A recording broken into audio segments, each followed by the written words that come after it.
Թուրքական մի շարք լրատվամիջոցներ տեղեկություն են տարածել այն մասին, որ Իլհամ Ալիևը Իսրայելին խոստացել է հնարավորություն ընձեռել ռազմական հարձակում իրականացնել Իրանի դեմ Ադրբեջանի տարածքից։ Ավելին, տեղեկություն կա նաև այն մասին, որ հենց Ադրբեջանն է պատրաստվում ներխուժել Իրան։ Այդ մասին երեկ խոսել է Թուրքիայի ռազմածովային ուժերի նախկին ղեկավարներից մեկը։ Թեմային հետևել է Արտյոմ Երկանյանը։ Արտյոմ, ինչ մանրամասներ կհայտնես։ Թուրք հայտնի զինվորական ծովակալ Ջիհադ Յայջին թուրքական հեռուստաընկերությանը տված հարցազրույցում ասել է, որ Միացյալ Նահանգներն ու Իսրայելը հյուսիսից ներխուժում են պատրաստում դեպի Իրան Ադրբեջանի տարածքից։ Նրա տեղեկությունների համաձայն թուրքական հետախուզությունը տեղեկացրել է ադրբեջանցիներին այն մասին, որ Նախիջևանում այդ հայտնի հրթիռը իրականում արձակվել է իբր Իսրայելի կողմից եւ որի նպատակն է եղել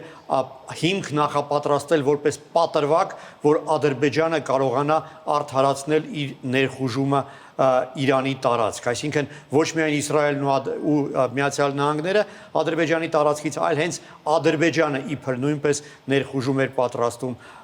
Իրան։ Եվ բարձրաստիճան զինվորականը զգուշացնում է ադրբեջանցիներին, որ այդպիսի քայլ անելը չափազանց բացասական հետևանքներ կունենա, քանի որ արդյունքում միջէթնիկ բախում է լինելու ադրբեջանցիների եւ քրդերի միջև, ովքեր Իրանի հյուսիսը նույնպես հայրենիք են համարում։ Եվ նա հավաստիացնում է, որ քրդական բանվորական կուսակցությունը ոչ միայն կջախջախի ադրբեջանցիներին Իրանի հյուսիսում, այլ նաեւ դրանից հետո կներխուժի հենց Ադրբեջանի հանրապետության տարածք եւ Ադրբեջանը լրջագույն խնդիրներ կունենա։ Նման տեղեկություն են հայտնում նաև թուրքական տարբեր այլ լրատվամիջոցներ։ Մասնավորապես թուրքական Sözcü TV հեռուստաալիքի մեկնաբան Սերդար Ջեբեն հայտարարել է, որ իր էքսկլյուզիվ ունեցած տեղեկությունների համաձայն իսկապես այդպիսի պլան կա, որի համաձայն Ադրբեջանը պետք է պատրաստվում է ներխուժել Իրանի տարածք, եթե համապատասխան իրադարձությունները դրան նպաստեն։ Իսկ ինչպես է թուրքական հասարակությունը վերաբերվում այն մոտեցմանը, որ Ադրբեջանը Իսրայելին համարում է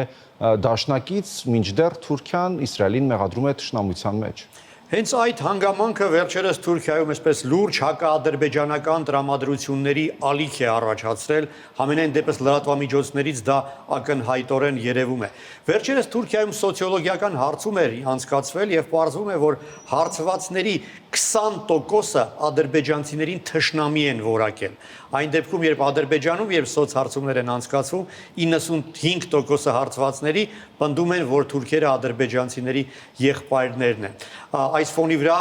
խոսել այն մասին այդ Իլհամ Ալիևի, Հեյդար Ալիևի հայտնի խոսույթը, երկու պետության մեկ ազգի մասին, այս ֆոնի վրա իհարկե նոր հնչեղություն է ստանում եւ արդեն քչերին է համոզում։ Թուրքիայում վերջերս բազմաթիվ հակաադրբեջանական ակցիաներ են տեղի ունեցել։ Անցած տարի Ստամբուլում Ադրբեջանի հյուպատոսության շենքի առջև հակաադրբեջանական բողոքի ցույց էր, հնչում էին կարգախոսներ երկու ազգ երկու պետություն մեկ դավաճանություն, այսինքն Իլհամ Ալիևին էին դավաճանության մեջ մեղադրում։ Ադրբեջանական նավթային կորպորացիայի գրասենյակի շենքի առջև էր մեծ բողոքի ցույց, մեղադրում էին ադրբեջանցիներին Իրանին նավթ վաճառելու մեջ, հայտնի է, որ Իսրայելին ներողություն նավթ վաճառելու մեջ, հայտնի է, որ Իսրայելի նավթի մոտ 40%-ը Ադրբեջանն է մատակարարում, իսկ այնուհետ Իսրայելը այդ նավթը օգտագործում է նաև Իրանի դեմ ռազմական գործողությունների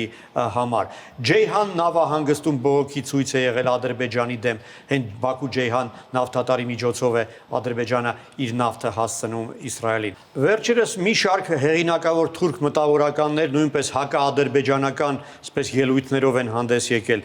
Հայտնի հրապարակախոս Աբդուլ Ռահման Դալիփակը ասել է. «Ինչպես մենք կարող ենք ադրբեջանցիների հետ մեկ ժողովուրդ լինել, եթե իսրայելական միակ ռազմաբազան Իսրայելի տարածքից դուրս Ադրբեջանի տարածքում է»։ Հայտնի գեներալ Հալդուն Սոլզմասթյուրքը ասել է, որ Ալիևը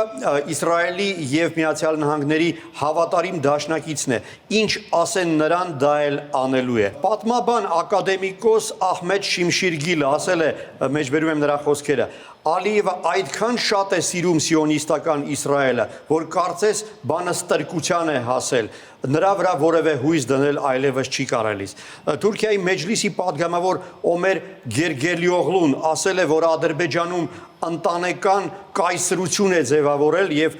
Ալիևը եւ այդ կայսրությունը պահպանելու համար ցանկացած ջանք կգործադրի։ Արտем, իսկ Բաքվում ինչպես են վերաբերվում Թուրքիայում իրենց հանդեպ այսպիսի վերաբերմունքի։ Արդեն զայանում են Թուրքիայում այդ հակաադրբեջանական արշավի կապակցությամբ։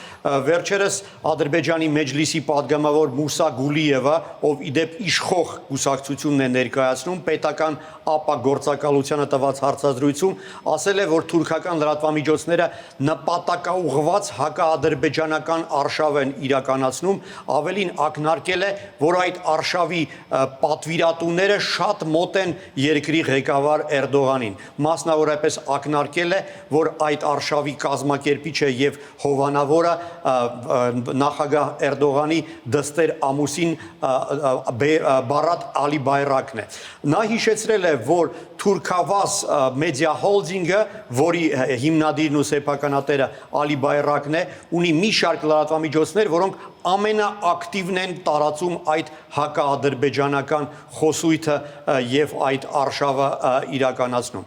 Նա նաեւ այդ падգամավորը նաեւ ակնարկել է, որ այն ժամանակ, երբ Ալի Բայրակը Թուրքիայի էներգետիկայի նախարարն էր, նա նույնպես ամեն ինչ անում էր Ադրբեջանին վնաս հասցնելու նպատակով։ Այսպիսով կարծում եմ այս հայտարարությունը իհարկե պատահական չէ եւ այն վկայում է այն մասին, որ արդեն լրջագույն խնդիրներ կան Ադրբեջանի եւ Թուրքիայի միջև հարաբերություններում եւ ավելին կարծում եմ դա վկայում է այն մասին, որ լրջագույն խնդիրներ կան նաեւ անձամբ Իլհամ Ալիևի եւ Ռեջեփ Թայիփ Էրդողանի միջև հարաբերություններում։ Շնորհակալություն Արտем։